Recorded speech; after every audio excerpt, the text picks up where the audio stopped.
So magandang hapon, tanghali o gabi sa inyo mga inaanak at andito na naman ako para hindi tayo magluluto ngayon. Magtatanungan lang tayo. Question and answer tayo ngayon. Nagtanong tayo sa Facebook and sa community tab ng YouTube na kung meron pa silang gustong itanong sa akin, di ba? At ito, sasagutin ko sila ngayon. Si Ian yung pinapili ko ng tanong. So kung di napili yung tanong nyo, PM nyo si Ian, pagalitan nyo.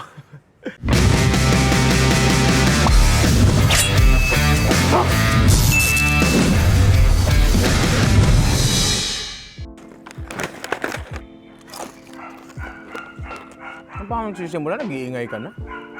Simulan muna tayo sa Facebook. Unang tanong mula kay Jason P. Vitoro. Ninong Ray, sino po ba naguhugas ng pinaglutuan nyo? Yung cameraman ba, yung editor ba, or yung taga-tikim? Dati ang naguhugas ng pinaglutuan ay, nung una syempre, ako, nung wala pa akong kasama dito. Tapos, naging si Ian, tapos naging si Mamita, which is yung kasambahay namin. Ngayon, ang naguhugas na ay si Jeng Jeng. Minsan katulong pa rin sila Mamita. Tanong ni Rainier Santos, kailan daw mag-cook up si Jerome tsaka si Ian? Gagawin natin yan. Gagawin natin yan soon. Jerome, Ian, maghanda na kayo. Si Jerome marunong magluto eh. Si Ian, wala. Hindi marunong magluto yan. Kahit yan yung nakakita ng mga... Lahat ng ginagawa ko rito bago makarating sa inyo. Diba? Ewan ko.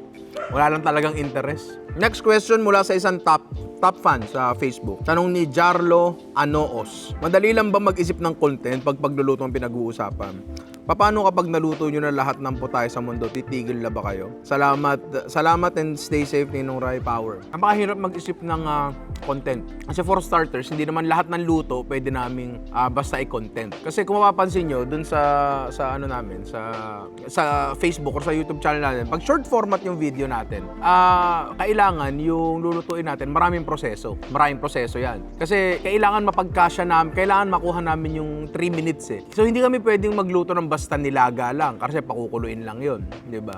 Or hindi namin pwedeng makuha yung time requirement kapag nagluto na kami ng bulalo lang. Kailangan lagyan namin ng kung anumang bagay na hindi lang filler kundi entertaining din and makakuha din kayo ng knowledge.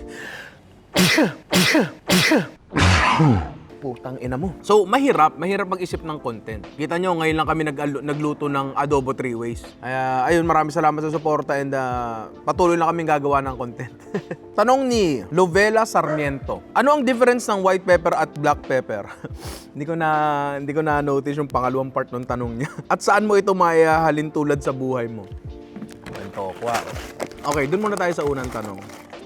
Hindi ako nagkakamali. Pwede nyo na lang din i-google to confirm. Ang white pepper ay binalatan lang na black pepper. Kung mapapansin nyo, yung pamintang buo, yung itim, pag dinurog nyo, puti yung loob niya. Diba? Ngayon, pag binalatan siya, yun yung matitira sa kanya. Yung loob na, if I'm not mistaken Hindi ako sure. Ngayon, ang application nito sa kusina ay halimbawa sa bechamel o sa mga bagay na ayaw mong magkaroon ng tuldok-tuldok na itim. Yung gusto mong manatiling puti lang, doon mo siya gagamitin. Ngayon, yung mas mahirap na tanong, paano ko mayahalin tulad sa buhay ko? Diyos ko, paano nga ba?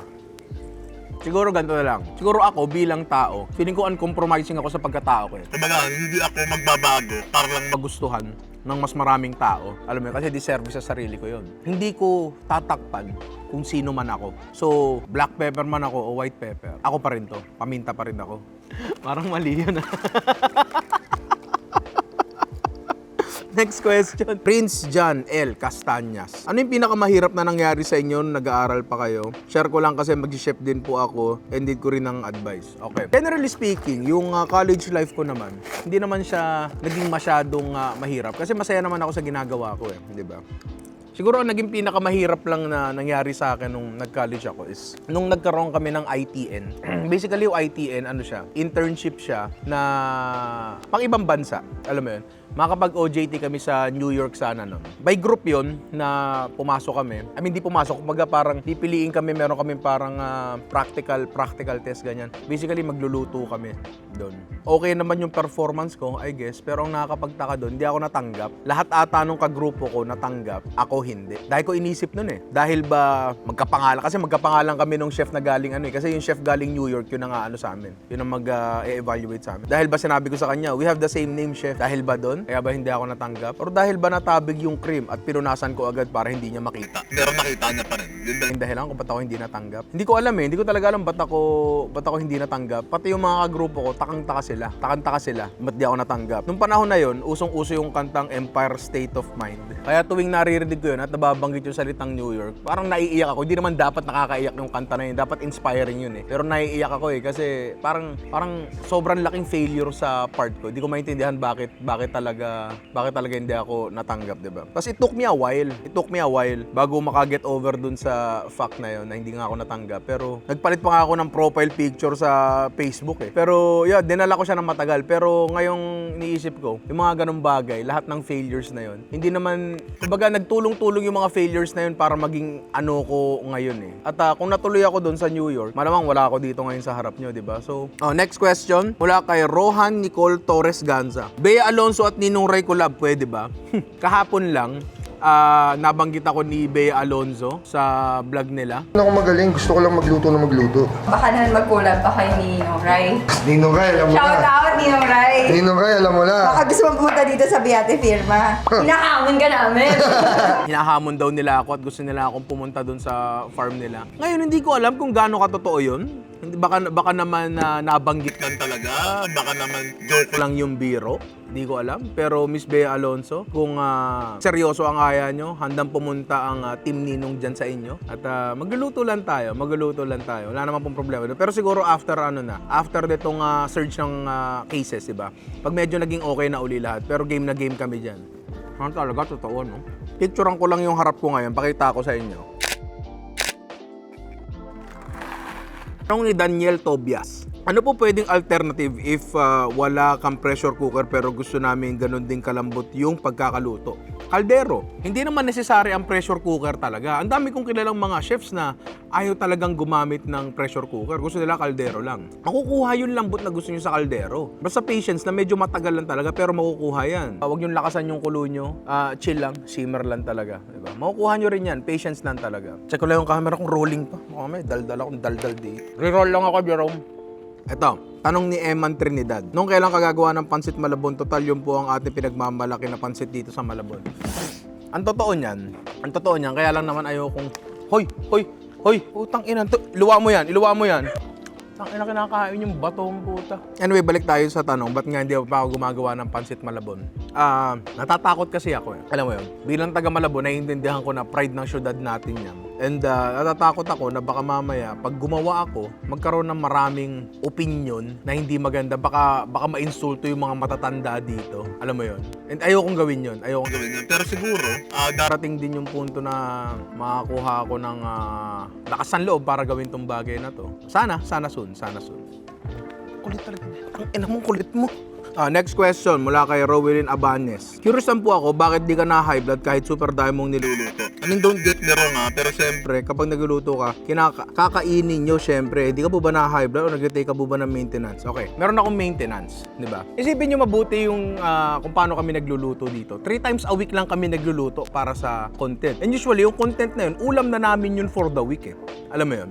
Kung ikaw talaga nagluluto, or baka hindi ka katulad ko pero may mga nagluluto na again, tulad ko, na pag sila yung nagluto, medyo nauumay silang kainin yun. And yun nga, ganun ako. Kaya kahit tanungin mo si Ian, usually, yung sa mga niluluto ko, ang kakainin ko lang doon is kung ano yung nakita nyo sa camera. Diba? Kung ano yung nakita nyo sa camera. Kasi kanina ko pa tinitikman yan eh. Medyo umay na ako eh. So yung gana ko, wala na. Si Ian, kakain talaga ng full meal yan. Tsaka si Jeng after magluto. Pero ako, at least dun sa niluto ko, hindi. Pero that's not to say na konti ako kumain. Hello, laki-laki kong tao, diba? Marami talaga akong kumain.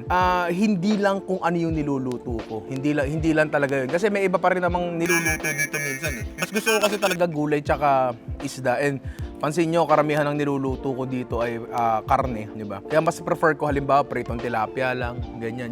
Ganun yung mga gusto ko sana. Kaya, walang kinalaman yung amount ng niluluto ko sa amount ng food na ini-intake ko. Malayong-malayo yung dalawang yun eh. Tingin nyo ba rin nagluto ako ng Pinoy birthday episode, lahat yun kinain ko? Di ba? Hindi naman. Pero meron ako mga maintenance kasi may mga sakit po ako. Next na tanong ni Glemps Abaw, paano nyo ginagawa yung garlic na nakachop na hindi nasisira? Ipo-food processor namin. Tapos lalagyan namin ng mantika, tapos inanap namin. Ganun kasimple. Ganun kasimple. Gamit kayo ng corn oil, soybean oil, or kung may budget kayo, olive oil, para lang hindi tumigas yung mantika sa ref.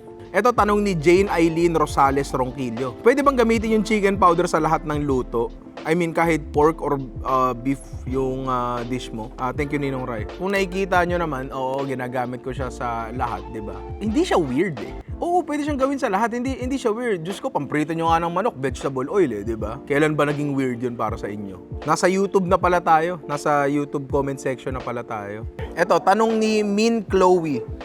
Ba't ba ako nilalangaw? Naligo naman ako Ninong Rai, ano ang pinakamahal na ulam pagkain content ang nakain ni Luna? Pinakain ko si Luna dati ng A5 Wagyu. Pero isang cube lang naman yun. Diba?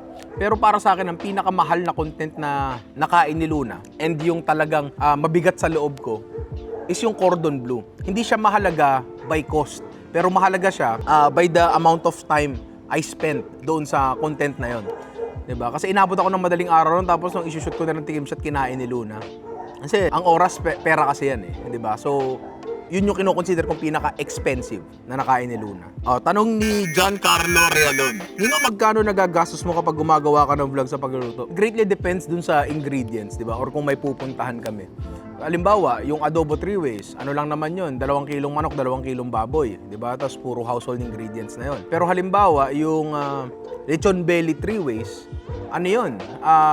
Ilang kilong baboy yun. Tapos umulit pa kami, bumili uli ako ng ganong karami kasi nasunog ko nga, di ba? Nasunog ko nga yung baboy. So, ang layo ng diferensya nila sa isa't isa. Hindi ko tinitingnan yun eh. Hindi ko tinitingnan, pero nililista ko yun. Kasi ang importante talaga is mailabas yung content na maayos nang hindi tinipid. Diba? Ninong Ray, kailan babalik yung mga bata mo na sila Ian at Jerome? Okay na sila. Si Jerome na nga nag-e-edit itong video na to. And si Ian, magsisimula kami ng Monday. Monday or Tuesday pala. Tuesday ata kami magsa-start. So, buo na uli ang production team. So, dire-diretso na uli tayo. Tanong ni Tito Kustik. Uy, siguro kumakanta to. Tips to maintain a large chopping board like yours. I have a problem kasi where pinapasok siya ng langgam. Okay.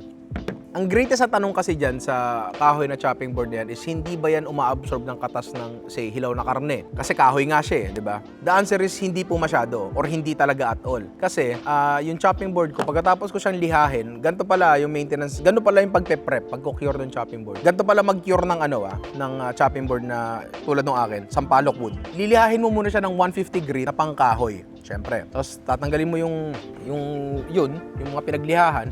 Tapos lilihahin mo uli siya ng 220 grit. Tapos pupunasan mo siya ng tuyong basahan. Patutuyuin mo saglit. Tapos saka mo uli lilihahin ng 220 grit. After nun, absorbent pa rin siya. Pero kahoy siya. Pero dito ngayon papasok yung waterproofing natin. Ang ginagawa natin dyan is papa-absorb natin yan ng sobrang daming mineral oil. As in, sobrang dami talaga. Siguro yung chopping board ko na yan, hindi ko maalala kung ilang litrong putik. Pre, wala pa sila dito, hindi ba dumarating eh. Nag-shoot lang ako. Anyway, yun nga, dito ngayon papasok yung waterproofing natin kasi bubuhusan natin siya ng maraming mineral oil. Yun yung magpapa-waterproof sa kanya. As in, talagang bubuhusan nyo na marami. Tapos, every few days, bubuhusan nyo siya, ganyan. Hanggang fully ma-absorb niya.